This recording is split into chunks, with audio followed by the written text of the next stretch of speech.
McLellan, from hero to zero a little bit. First of all, are you okay? It looked quite nasty when you got up, but it looks like you're alright. Yeah, for now, okay. I think I'll be a bit sore tomorrow, but initially my ankle and my knee were...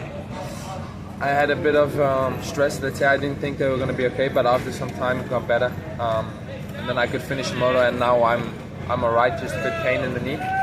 But nothing serious. And can you just talk me through the crash? It all seemed to happen pretty quickly, to be fair. Yeah, I wanted to shift from second to third on the takeoff, and I misclicked it. I only clicked it halfway, so went into false neutral, let's say. So I kind of got thrown forward, and then actually not a false neutral. I clicked it basically into neutral. So in the air, I couldn't necessarily save it or anything, and when I landed, the bike was still in neutral. So I think if it was out of neutral, I could have saved it, but the first impact went to my leg because I was kind of leaning to scrub. But yeah, almost saved it, but just, yeah, it's what it is. And the first moto, where did that hole shot come from? The starts this season have been your weak point, so got one hole shot and one moto win. yeah, and the second moto was also pretty good. But we've been working hard during the week. We figured some things out on the bike, and they definitely helped a lot this weekend. And then I've just been grinding out starts all off season, all season, and it's slowly coming together. I had a pretty good routine, really consistent. So it's not a surprise to me. I have a really strong bike under me as well. So it wasn't really a surprise to me. It was just really, it's incredible how much the start helps. It's crazy. And it's hard to believe, but that's your first moto win in MX2. I mean, you made it look easy. How good did you feel in that moto? You must have felt pretty awesome. Yeah, I mean, I sprinted in the beginning, and then I kind of gauged who was behind me, and I think the whole moto was sitting around 4 seconds, and I had my point where I could see the guys coming behind, and then Adamo got into second and made a push, and I picked the pace up, and like I had an answer for everything. I was never stressed or never out of control, no mistakes. Just, yeah, like you say, it was my first moto win, but it didn't feel like it or look like it, I think. Yeah, you look really calm, and also I think you'd on your best lap of the whole race, lap 14 possibly, so towards the end, so you were able to pick the pace up when you needed to. Exactly, what was going through your head the last 4 or 5 laps? Were you calm inside? Yeah, I mean, I was not even, like, there came the thought, oh, this could be my first one, but then I quickly shut it down. You know, Adamo was still close, and you never know when he can pick it up, and he did, like I said. So when he picked it up, I picked it up, and then I was really just in the moment trying to hit my lines, be as fast as I can, and it worked.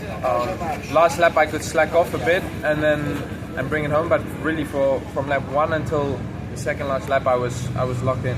And in the press conference after Riola, you said you were angry from France. What made you angry, and are you still angry? Because if you ride like this all the time, don't ever be happy. Yeah, no.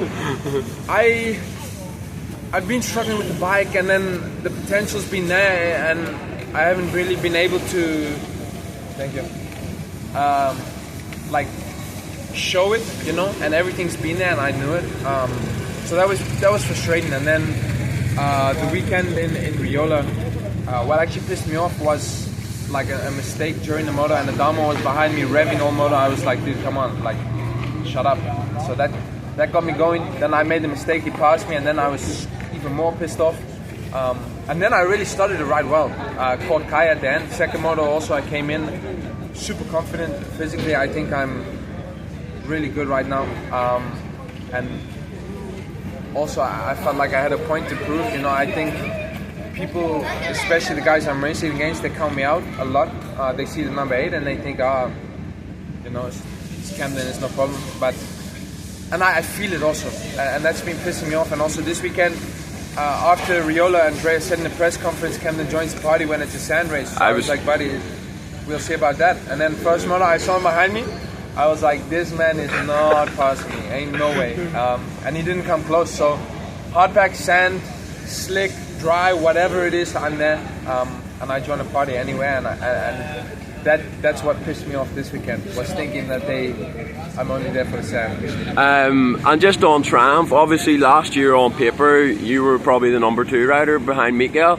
This year it's quite clear you're the number 1 rider, and you're on a contract year. Do you feel any pressure? It doesn't look like it. Not from the team. I put a lot of pressure on myself. It's contract year. no doubt you're thinking of that. Especially when I went down, I was like, that's my season gone, and it's contract year, so it's there, it's lingering in the back. But mainly, I just want to do good. I want to be up front, and I know I can be.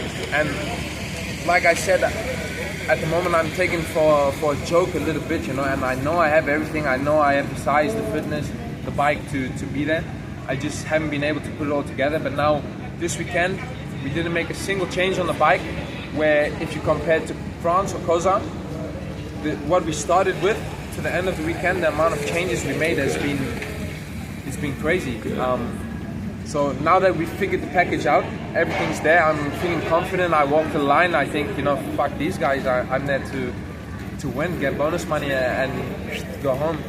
And that's kind of been driving me. And for sure I need a contract next year. I want a contract where, I don't know, but if I get the results, options are there, So, and have Triumph been spoke to you or anything for next year yet, or are you still completely open for next year? I'm still completely open. I'm free. Perfect. Thank you very much and good luck. Yeah.